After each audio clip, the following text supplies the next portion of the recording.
सौंदर्य केवळ डोळ्यात नसतं, ते असतं दागिन्यांमध्येही. सोने, चांदी, हिरे आणि त्यावर तुमचं नाव कोरणारं एक विश्वासाचं नाव म्हणजेच संगमनेर येथील ओम मयूर ज्वेलर्स. पिढ्यानपिढ्यांचा वारसा असलेले दागिने आधुनिक डिझाईन सोबत आता तुमच्या जवळ. लग्नकार्य असो, सण असो वा खास क्षण, ओम मयूर ज्वेलर्स मध्ये मिळेल प्रत्येक प्रसंगासाठी खास दागिने, खास तुमच्यासाठी. ओम मयूर ज्वेलर्स म्हणजे तुमच्या सौंदर्याचा हक्काचा दागिना. सुवर्ण बस्त्यासाठी आता कशाला नाशिक पुणे, संगमनेर मध्येच आहे आता नवनवीन दागिने. आजच भेट द्या ओम मयूर ज्वेलर्स, अशोक चौक, संगमनेर, जिल्हा अहिल्यानगर. संपर्क 9372 012 044. अखिल भारतीय काँग्रेस कमिटी आणि महाराष्ट्र काँग्रेस कमिटी यांच्या सूचनेनुसार ही पत्रकार परिषद मी घेत आहे.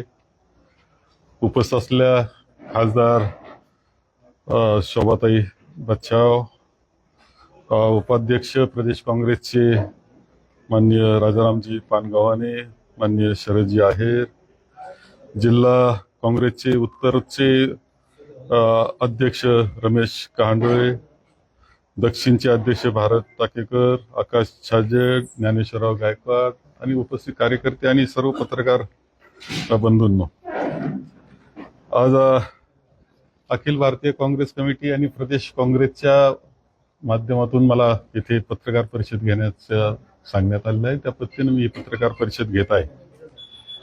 यामध्ये जी 131वी घटना दुरुस्ती लोकसभेमध्ये मांडण्यात आली होती आणि ती फेटाळण्यात आली. एक खरं म्हणजे लोकशाहीवर होणारा जो आघात होता त्या विरुद्ध विरोधी पक्षातले सगळे एकत्र येऊन त्यांनी खरं लोकशाहीचं रक्षण त्यामध्ये केलेलं आहे. अशा प्रकारच्या एक घटना, ऐतिहासिक घटना त्यामध्ये घडलेली आहे. आणि त्यामध्ये 16-17 एप्रिलला 2 दिवस त्यामध्ये त्या परिषदेमध्ये चर्चा झाली, सविस्तर चर्चा झाली. संपूर्ण देश ही चर्चा ऐकत होता. त्यामध्ये 131वी घटना दुरुस्ती होती, सीमांकन विधेयक होतं, केंद्रशासित प्रदेश सुधारणा कायदे विधेयक, असे 3 प्रकारच्या याच्यामध्ये त्यामध्ये कामकाज हे झालेलं आहे. आणि यामध्ये विरोधी पक्षाचा जो विरोध होता, सगळे एकत्र येऊन त्यांनी विरोध केला. आणि त्यामध्ये महत्वाची गोष्ट अशी होती की ज्या वेळेस नाव याला जरी महिलांचं आरक्षण असं होतं, परंतु त्याच्या पलीकडे जाऊन त्यामध्ये डिलिमिटेशन करून त्यामध्ये एकंदर महिलांचं आरक्षण दाखवलं होतं. त्याच्यामध्ये 815 होत होतं, परंतु एकंदर 850 इतकी मोठी संख्या ही खासदारांच्या संख्येमध्ये वाढवली जाणार होती, लोकसभेमध्ये वाढवली जाणार होती. यामध्ये नाव जरी महिला आरक्षणाचं असलं तरी त्यामध्ये डिलिमिटेशन करणं आणि त्या माध्यमातून संख्या वाढवून ज्या प्रकारे सत्ता आपली कायम कशी राहील याकरता त्यांचा चाललेला, भारतीय जनता पक्षाचा चाललेला तो प्रयत्न होता. ही वस्तुस्थिती जनतेसमोर आलेली आहे. आणि त्यामध्ये विरोधी पक्ष म्हणून जी मांडणी झालेली आहे त्यामध्ये प्रामुख्याने हे म्हटलं होतं की आपण जे आहे आपलं जनगणना होणं आवश्यक होतं, ती जनगणना झालेली नाही. यापूर्वी 2023ला महिला आरक्षणाचं बिल मंजूर एकमतानं झालेलं आहे. पहिलं तर हिची नोंद घेतली पाहिजे की 23 साली महिला आरक्षणाचं बिल एकमतानं करण्यात आलेलं आहे. आणि त्याप्रमाणे त्याची अंमलबजावणी ही आम्ही जनगणना करू, डिलिमिटेशन करू आणि अंमलबजावणी करू असं उत्तर सुद्धा माननीय अमित शहा यांनी त्यावेळेस दिलेलं होतं. ते आश्वासन होतं. त्याच्यावर त्या बिलाप्रमाणे महिलांचं आरक्षणाचं अभिनंदन करणारं देशभर जाहीरपणे अभिनंदन करण्यात आलं होतं. देवेंद्र फडणवीस आपले माननीय मुख्यमंत्री यांनी सुद्धा पंतप्रधान महोदयांचं, त्याच गृहमंत्री महोदयांचं अभिनंदन केलं होतं की तुम्ही 23 साली चांगल्या पद्धतीनं हे आरक्षण दिलेलं आहे. या आरक्षणाच्या संदर्भातला शासन निर्णय सुद्धा हा 16 एप्रिलला काढण्यात आलेला आहे. महत्वाचं लक्षात घ्या की 23 साली जे महिला आरक्षण देण्यात आलेलं होतं त्या आरक्षणाप्रमाणे तो शासन निर्णय सुद्धा 16 एप्रिललाच जाहीरपणे काढण्यात आलेला आहे. असं असताना पुन्हा हे नवीन आरक्षण देण्यात आलं होतं. याच्यामध्ये 2-3 आग्रह असा होता की तुम्ही पहिली जनगणना करून घ्या, जनगणनेमध्ये जातीनिहाय जनगणना तुम्ही करा आणि जे आरक्षण तुम्ही देणार असाल तर ते त्या पद्धतीनं सगळ्यांना समान संधी, सगळ्या समाज, त्याच्यात मागासवर्गीय आदिवासी यांना आहेच, पण ओबीसीला सुद्धा त्यामध्ये समाविष्ट करण्यात यावं, त्या पद्धतीनं आरक्षण द्यावं हा आग्रह हा विरोधी पक्षाच्या माध्यमातून माननीय राहुलजी यांनी सुद्धा केलेला होता. परंतु यामध्ये जे हेतू दिसले ते तर त्या पद्धतीनं जनगणना अद्याप झालेली नाही. 24 सालाच्या निवडणुकीनंतर लगेच जनगणना होईल असं जाहीर करण्यात आलं असताना आतापर्यंत 2 वर्ष त्यामध्ये जनगणना झालेली नाही ही वस्तुस्थिती आहे. आणि त्याशिवाय आता ज्यावेळेस हे आरक्षण आणत असताना जनगणना त्यांनी बाजूलाच ठेवली आणि लगेच डिलिमिटेशन हे सुरू केलं. डिलिमिटेशन मध्ये स्पष्टपणे असं दिसतं की एकंदर देशामध्ये 815 आणि 35 म्हणजे 35 केंद्रशासित प्रदेश यांचं त्यामध्ये डिलिमिटेशन होणार होतं. ह्या सगळ्या सीमांकन म्हणतात त्याला, त्या पद्धतीने केलं जाणार होतं. हे करीत असताना अनेक गोष्टी घडणार होत्या. याच्यामध्ये मुखवटा जरी महिला आरक्षणाचा असला तर हेतू मात्र हा भारतीय जनता पक्षाचा हेतू शुद्ध नव्हता आणि त्यांनी यामधून सत्ता आपली कायम कशी राहील याकरता आखलेला तो प्लॅन होता. त्या पद्धतीनं हे त्यांचं नियोजन होतं. यामध्ये जे छोटे स्टेट आहेत, दक्षिण भारत आहे, त्याचप्रमाणे नॉर्थ ईस्ट जो भाग आहे याच्यावर प्रचंड अन्याय हा होता. त्यांच्या जागा कमी वाढणार होत्या आणि उत्तर भारतातल्या पूर्णपणे नॉर्थ इंडियातल्या जागा जास्त वाढणार होत्या. त्याच्यातून सत्ता कायम कशी राहील यासाठी चाललेला हा खटाटोप भारतीय जनता पक्षाचा होता.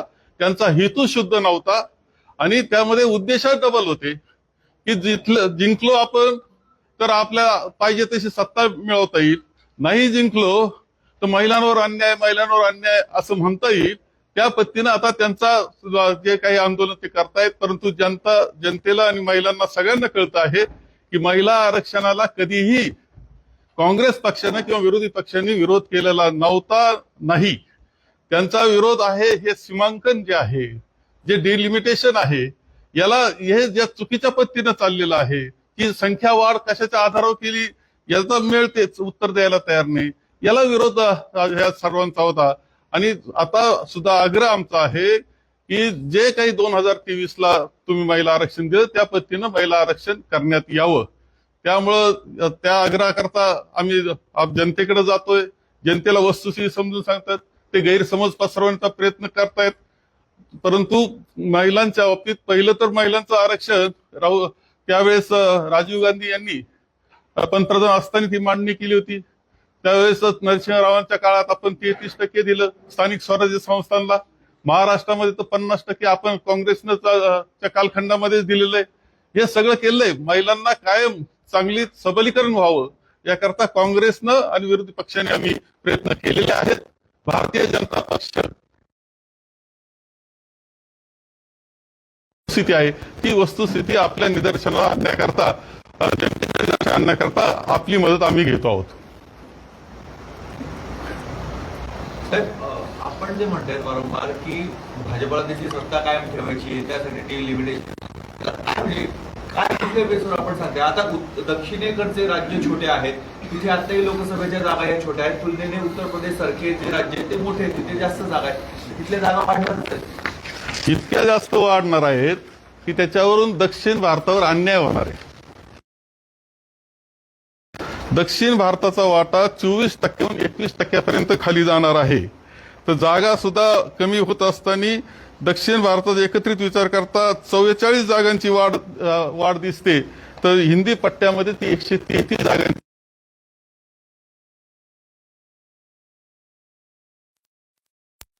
जागेवर जातोय. आणि याचा परिणाम सत्तेचा जो बॅलन्स, याच्यात हेतू जो भारतीय जनता पक्षाचा हा शुद्ध हेतू नाहीये, लोकशाहीला अभिप्रेत हेतू नाहीये. त्यांना फक्त सत्ता कशी आपल्या ताब्यात राहील हा जो प्रयत्न कायम त्यांचा चाललेला असतो. कायम इलेक्शन मोडवर ते असतात, सत्तेच्या मोडवर असतात, त्याकरता करत असलेला तो प्रयत्न आहे. ही संधी तुम्हाला पण आहे ना.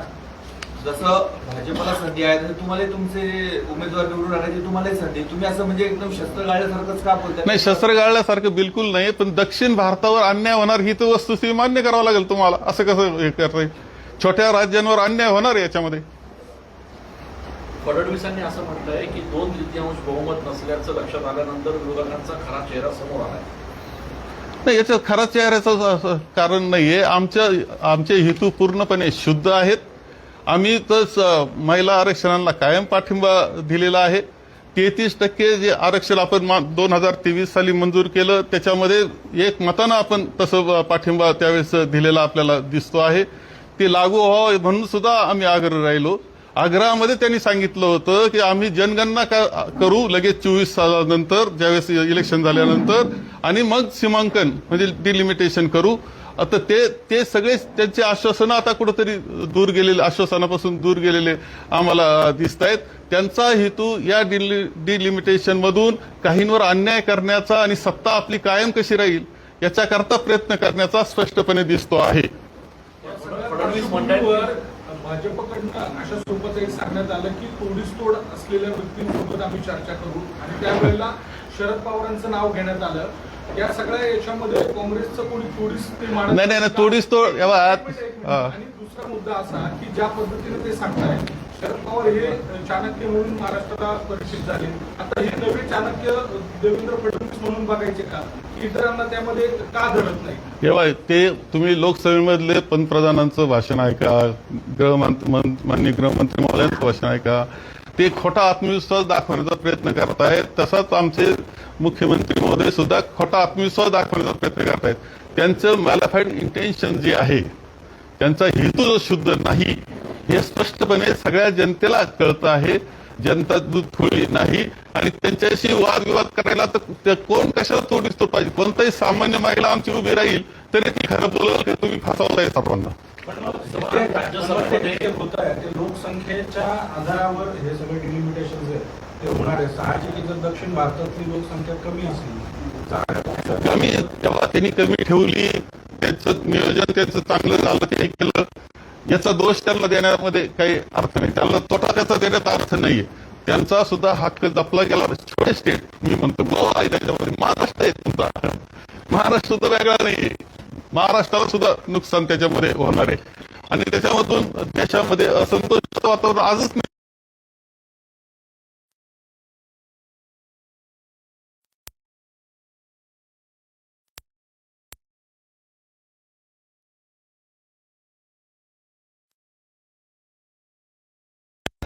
म्हणजे तुमच्या विचाराचे पण लोक आहेत, पण तुमच्यावरच अन्याय होतो. नाही, असं नाही. नाही, त्यांचा हेतू जो आहे, मग दक्षिणवर अन्याय होणार ना, छोट्या स्टेटवर अन्याय होणार, दक्षिण भारतावर अन्याय होणार आहे. तो आमचं सोडून द्या, त्यांच्यावर तो अन्याय होणार आहे. तिथं फक्त तेच निवडण्यात असतात, हे येतात, पण त्या भागावर अन्याय होणार, विभागावर अन्याय होणार आहे. तसं बघितलं तर दक्षिणेकडे भाजपची तशी कर्नाटक नाही, आता आपण पक्षाच्या पलीकडे गेलो ना तुमच्या बोलण्यानं. पक्षाच्या पलीकडे जेव्हा विचार करतो आपण, त्यावेळेस आपण असाच विचार केला पाहिजे, पक्षाच्या पलीकडे केला पाहिजे, राजकारणापलीकडे सगळ्यांना समान न्यायाचा विचार केला पाहिजे, समान संधीचा विचार केला पाहिजे. राज्यसभा आणि लोकसभेत जोपर्यंत महिलांना आरक्षण मिळत नाही तोपर्यंत आम्ही विरोधकांना झोपू देणार नाही असं फडणवीस म्हणाले. काय झोपू देणार नाही विरोधकांना जोपर्यंत हे आरक्षण मिळत नाही. नाही, असं आहे की त्यांनी आता कालचं मुंबईचा त्यांचं मोर्चा, त्यांचा रस्ता रोको, सत्ताधारी रस्ता रोको करतात, जनतेचे हाल करतात, जनता चिडली. इकडं तुम्ही चिंचवड पिंपरीचा क्लिप पाहिली तर तिथं त्यांनी जनतेनं, तिथल्या महिलांनी मोर्चा काढला, त्यांच्या महिलांनी काढला. या सरकारचं करायचं काय अशा घोषणा ते देत होते. त्यांच्या नीट लक्ष देत नव्हतं का आपण कोणत्या मोर्चाला आलोय. काल गिरीश महाजनांना एका महिलेने जर थांबवण्याचा प्रयत्न केला, त्यांना वाहतूक कोंडीमध्ये त्रास होत होता. हे बरोबर होतं का? तुम्ही सत्ताधारी मंत्री उभं राहून वाहतूक कोंडी करतो, हे शोभतं का यांना? फक्त असं आहे की कशा पद्धतीने गैरसमज समाजात निर्माण होईल, जनतेचे काय हाल होतील, देशाचे काय हाल होतील, याच्याशी काही त्यांचं संबंध नाही. त्यांना फक्त आपली सत्ता कशी राहील आणि त्याकरता कोणते डावपेच करायचे, यांचा हेतू शुद्ध नाही, हे पहिलं लक्षात ठेवा. यांचा हेतू बिलकुल भारतीय जनता पक्षाचा हेतू शुद्ध नाही. त्यांनी जर आता महिला आरक्षणला करायचंय तर 23 सालचा जो निर्णय त्यांनी केलेला आहे त्याचं नोटिफिकेशन झालेलं आहे, लागू करावा तो. थोडा वेगळा प्रश्न आता नाशिकमध्ये TCS सारखी मोठी कंपनी आहे, त्या ठिकाणी मोठ्या प्रमाणात धर्मांतराचा प्रयत्न झाला, दाखल झालेले आहेत त्या सगळ्या संदर्भामध्ये चौकशी सुरू आहे SIT कडून या सगळ्या प्रकाराची, आणि पीडितांचे धक्कादायक खुलासे येतात की कशा पद्धतीने तयार करतात. मला नाशिकचं खरं सांगलं तुमचं कोणाचंही आवडतं व्हावं इतकं सुंदर शहर आपलं आहे. परंतु काय झालंय काय तुम्हाला नेमकं इतक्या SIT कशा लागतायत? काळजीच आहे म्हणजे असं नाहीये सगळ्यांकरता काळजीच आहे का कुठेतरी चुकतंय काय आपलं वाटावं अशी परिस्थिती आहे आपली. एक SIT मागे SIT 5 का 6 SIT आपल्या चाललेलं आहे आणि याच्यामध्ये हे बघा हे SIT मध्ये कोणतीही असू कोणाचीही असू हीच काय ETS तुमची कोणती त्या हिची टाटा कन्सल्टन्सीच्या हिची असेल कोणती जो दोषी असेल त्याच्या जात पात धर्म काही पाहायचं नाही. जो दोषी असेल त्याला शिक्षा झाली पाहिजे. त्याला राजधर्म म्हणतात त्या पद्धतीनं वागलं पाहिजे. दोषीला शिक्षा कोणत्याही SIT मध्ये जिथं जिथं दोषी असेल त्याला शिक्षा झाली पाहिजे आणि तो आपण पाळला पाहिजे. साहेब, सुनेत्रा पवार पहिल्यांदा असं उघडपणे म्हणतायत की अजितदादांच्या अपघाताबाबत माझ्या मनात शंका आहे. एकंदरीत सगळे जेव्हा तुम्ही सगळे जर पाहिलं तर घटनाक्रम हे सगळं होणारा अपघात दुर्दैवी आहेच आहे, काळजीचा आहेच आहे आणि कुठंतरी शंकेची पाल चुकचुकते ही वस्तुस्थिती आहे. त्याच्यात जिथं कुठं चुकलं असेल काही घडलं असेल तर त्याचा शोध घ्यावा हा तर सगळ्या जनतेचा आग्रह आहे. मल्लिकार्जुन खरगे 2 दिवसापूर्वी बोलताना मोदींना त्यांनी ते टेररिस्ट असं त्यांनी उल्लेख केला. दहशतवादी म्हणून नाही माझे ते स्वतः मल्लिकार्जुन खरगे साहेब आमचे अध्यक्ष हे काही बोलले असतील तर माझे ते अखिल भारतीय काँग्रेस कमिटीच त्या बाबतीतला खुलासा करील. पण तुम्हाला वाटतं का मला माहित नाही जर मी बोललेलं ऐकलं नाही तर मी काय बोलू. तर आता NCDCचा एक मुद्दा आहे, काही कारखान्यांना दिलासा दिलाय, मात्र तुमचेच कधी काळी सहकारी राहिलेले संग्राम थोपटे हे भाजपमध्ये गेले आणि ज्याबाबतची चर्चा होती की कारखान्याबाबतचा दिलासा मिळेल त्याच्यातच त्यांना फटका बसलाय. तुम्ही कसं बघता? जे गेले ना ते अनेक कारणाने गेले. काही सत्तेकरता गेले, काही निर्णय चौकशा थांबाव्या म्हणून गेले, काहीतरी मिळावं म्हणून गेले, म्हणजे काही असेल काही संस्थाच्या ज्या अडचणी असतील त्याच्याकरता गेले. काहींचं बरं झालंय ज्यांच्या चौकशा चालल्यात ते तर वॉशिंग मशीनमधून धुवून निघालेले आपण सगळ्यांनी पाहिलेले आहेत. एकदम क्लिअर म्हणजे आदल्या दिवशी वेगळं बोललेलं त्यांच्यावरती, दुसऱ्या दिवसी तिकडे गेल्यावर वेगळं चित्र निर्माण झालं आपण पाहतोय. त्यामुळे मंत्रिमंडळ सुद्धा कसं बनलं हे वेगळं सांगण्याची आवश्यकता नाहीये. चौकशांचे सगळे महामेरू तिथं पोहोचलेले आपल्या सगळ्यांना दिसत आहेत. आता काही जर आपल्या संस्था अडचणीत चला ही अडचणीतून काढू म्हणून गेले असतील आणि तसा जर शब्द दिला असेल तर खरं म्हणजे मान्य करायला पाहिजे. अजूनही त्यांचा छळ व्हायला नको. आता बाकी छळ तर विरोधी पक्षाचा करण्यामध्ये माहीर आहे भारतीय जनता, पण जे आता त्यांच्या बरोबर गेले त्याच्यातल्या संग्राम थोपटे सारखेच अन्याय होत असेल तर दुर्दैवी गोष्ट आहे. आपल्या अहिल्यानगर मधलं पण एक कारखाना काय अहिल्यानगर जिल्ह्यातला पण एक कारखाना आहे त्याचा. कोणता कारखाना मला मी सकाळच्या याच्यात वाचलं नाही, पण कोणता कारखाना तेव्हा त्याच्यात असं आहे की त्या बरेचसे NCDCचं जे कर्ज असतं ना ते घेण्याकरता ते जातात. त्यांना मिळालं नाही काय मग ते गेलेले नसतील याचा अर्थ. विधान परिषदेसाठी देखील आवाजी चर्चा आहे की कुठेतरी उद्धव ठाकरे अंबादास दानवे आणि काँग्रेसकडून तुमचंही नाव पुढे या नावा चर्चेला काय भरपूर नावं आहे म्हणजे किती पाहिजे तेवढी नावं आहेत. जागा एकच आहे आमच्याजवळ. आणि असं आहे की आम्ही आमच्या अध्यक्षांनी स्पष्टपणे सांगितलेलं आहे की जर स्वतः माननीय उद्धवजी तयार असतील तेव्हा आमचे मुख्यमंत्री राहिलेत आजही ते आमच्या जे आम्ही आहोत विरोधी पक्षाचे त्यातले ते प्रमुख आहेत तर त्यांची इच्छा असेल तर आमचं काहीच म्हणणं नाही हे आमच्या अध्यक्षांनी सांगितलेलं आहे. आणि त्यांची इच्छा नसेल तर मात्र चर्चा सुरू होऊ शकते कारण पुढं पुन्हा एक राज्यसभेची जागा येणार आहे तर ती चर्चा सुरू होऊ शकते. आता चर्चेतून नावाच्या बाबतीत अनेक आमच्याजवळ लोक आहेत चांगली.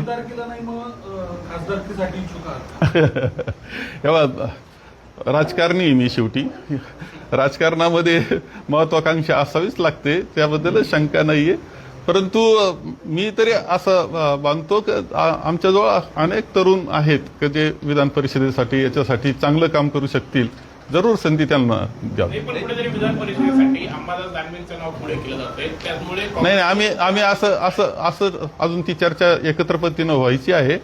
पण माझं मत असं आहे की उद्धवजी स्वतः जर असतील तर काहीच म्हणणं नाही, पण ते नसतील तर मात्र आमच्याबरोबर चर्चा करावी लागेल.